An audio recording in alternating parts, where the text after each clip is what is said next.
যদিও ফ্যাসিস্ট সরকার বলে যে তারা স্বাধীনতা যুদ্ধের নেতৃত্ব দিয়েছে, আসলে তখন শেখ মুজিবুর রহমান ছিল বন্দী, পাকিস্তানের ভাতা খাইছে, তার পরিবার পাকিস্তান থেকে পয়সা এনে চলছে।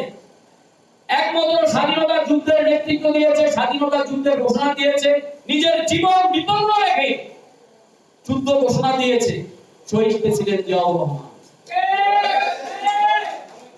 স্বাধীনতার যুদ্ধের ঘোষণা এত সহজ জিনিস নয়।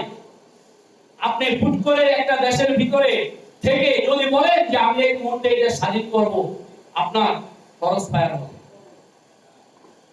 আপনার চোখ কালো কাপড় দিয়ে বেঁধে তারপরে ফায়ার রেঞ্চে নিয়ে, যেটা আমাদের আর্মির ভাষায় বলে পার্ট রেঞ্চ অথবা ফায়ার রেঞ্চ, ফায়ার রেঞ্চে যে আপনাকে গুলি করবে, সেই মুহূর্তে সেই দুঃসাহস নিয়ে স্বাধীনতার ঘোষণা দিয়ে লাল সবুজের পতাকা বাংলাদেশের মানুষের ঘরে ঘরে এনে দিয়েছেন শহীদ প্রেসিডেন্ট জিয়াউর রহমান।